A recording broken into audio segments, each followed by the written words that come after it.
mengarahkan haluannya ke pantai seberang, mengamuklah samudera dan badai menderu, gelombang zaman menghempas dan sulit ditakluk. Pace e bene. Bapak Ibu saudara-saudari yang dikasihi Tuhan, selamat berjumpa kembali dalam channel Inspirasi Sabda bagi Keluarga, Komisi Keluarga Keuskupan Agung Medan. Hari ini, Selasa 25 April 2023, Inspirasi Sabda berbicara tentang pemutusan gereja.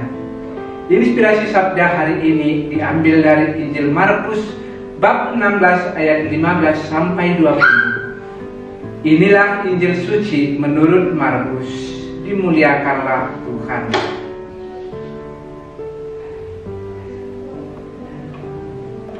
Pada suatu hari, Yesus yang bangkit dari antara orang mati menampakkan diri kepada ke-11 murid dan berkata kepada mereka, "Pergilah ke seluruh dunia, beritakanlah Injil kepada segala makhluk.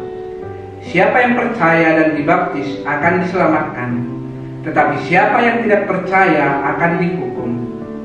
Tanda-tanda ini akan menyertai orang-orang yang percaya.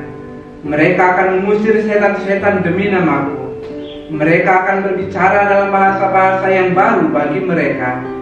Mereka akan memegang ular, dan sekalipun minum racun maut, mereka tidak akan mendapat celaka. Mereka akan meletakkan tangannya atas orang sakit, dan orang itu akan sembuh." Sesudah berbicara demikian kepada mereka, terangkatlah Tuhan Yesus ke surga, lalu duduk di sebelah kanan Allah. Maka pergilah para murid memberitakan Injil ke segala penjuru, dan Tuhan turut bekerja dan meneguhkan firman itu dengan tanda-tanda yang menyertainya. Demikianlah sabda Tuhan. Terpujilah Kristus. Saudara-saudari yang dikasihi Tuhan, pada waktu seseorang akan pergi ke suatu tempat yang jauh, biasanya dia menitipkan pesan yang begitu penting kepada keluarganya atau kepada orang-orang yang ada di rumahnya. Hari ini, sebelum Yesus terangkat ke surga, dia memberikan sebuah pesan penting, sebuah amanat agung kepada para murid. "Pergilah ke seluruh dunia, beritakanlah Injil kepada segala makhluk." Tugas ini bukan tugas dari para murid Yesus pada waktu itu saja, tetapi sudah menjadi tugas semua pengikut Kristus dari zaman ke zaman, dan termasuk juga tugas kita di zaman ini. Melalui ayat ini, kita diingatkan kembali akan berkat pemutusan yang kita terima dari imam setelah perayaan Ekaristi. Pulanglah, kamu diutus. Dalam perikop ini juga dikatakan bahwa ada tanda-tanda yang menyertai orang-orang percaya.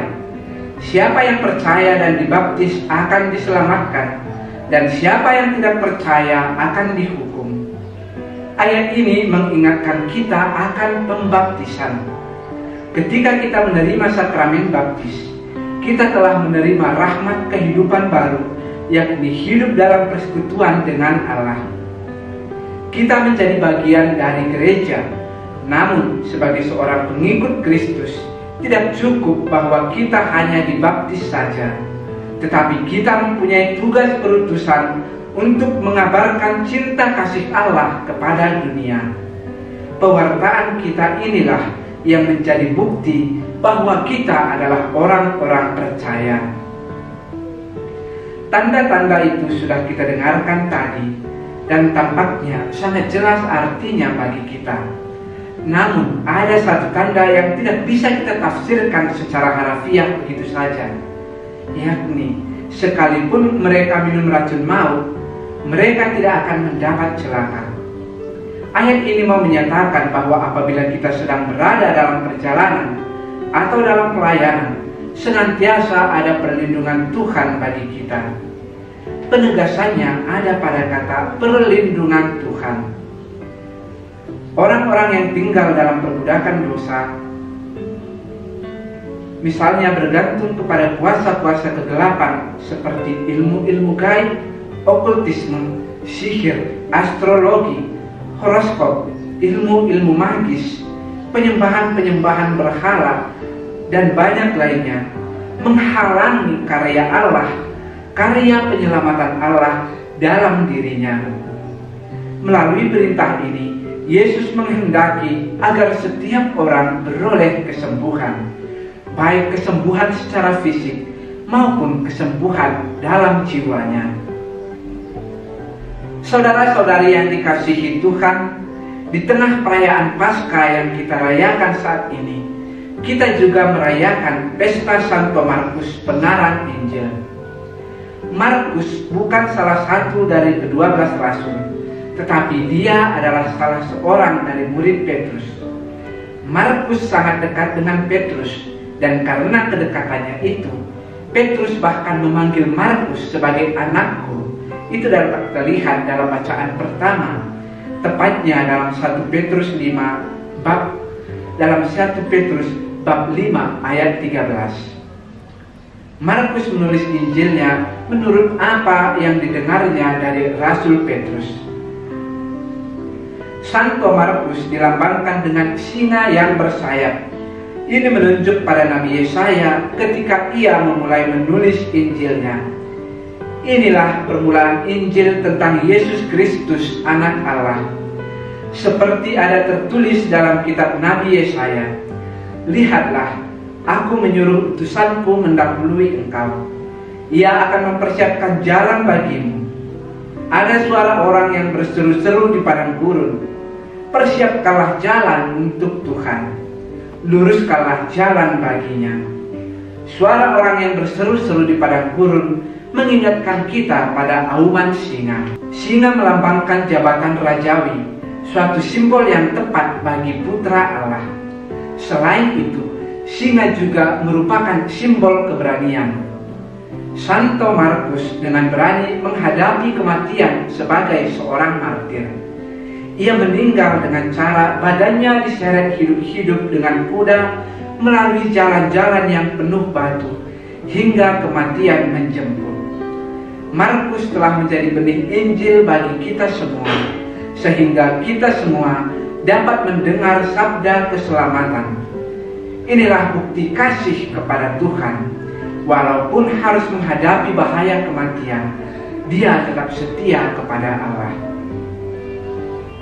Markus sesungguhnya termasuk orang yang penakut, orang yang ragu-ragu, suka lari dari kenyataan, dan telah menjengkelkan banyak orang karena sering bertindak semaunya saja. Dalam misi pelayanan Paulus dan Barnabas, ia sempat mengundurkan diri. Paulus sempat menolaknya, dan rupanya penolakan Paulus itu menjadi suatu titik balik dalam kehidupannya. Selanjutnya, Paulus melihat perubahan dalam diri Markus, dan dia diminta bergabung kembali karena Paulus tahu bahwa hatinya membara untuk mengasihi Tuhan. Oleh jalan Tuhan, dia berubah menjadi manusia yang berbeda sama sekali. Seperti tukang periuk, Tuhan membentuknya kembali melalui berbagai situasi. Dalam kehidupan kita sehari-hari, baik di dalam komunitas maupun di dalam keluarga, bisa jadi kita sering menjumpai orang-orang yang mengundurkan diri dari pelayanan dan tidak pernah kembali lagi dengan berbagai alasan, sebagaimana yang dialami oleh Santo Markus. Tetapi Tuhan mengizinkan semua itu terjadi dan membentuk kita menjadi serupa dengan gambaran Yesus.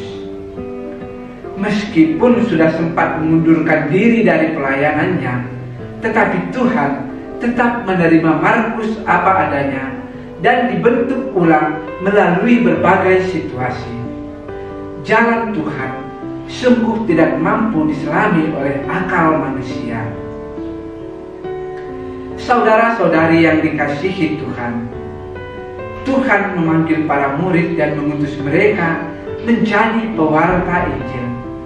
Kini kita dipanggil dan diutus untuk meneruskan pekerjaan sebagai pewarta Injil, pewarta kebaikan-kebaikan Tuhan di dalam kehidupan kita. Tuhan menghendaki supaya kita turut dalam sukacitanya. Turut dalam sukacita Tuhan bukan berarti tidak ada tantangan dan penderitaan. Justru melalui penderitaan dan tantanganlah kebahagiaan dan sukacita dapat dicapai. Rasul Petrus dalam bacaan pertama menegaskan bahwa untuk menjadi seorang pewarta kasih dan kebaikan Tuhan, kita harus merendahkan diri di hadapan Tuhan dan menyerahkan segala kekhawatiran kita kepada Tuhan. Dengan demikian, kita dengan iman yang teguh mampu menghadapi setiap godaan iblis.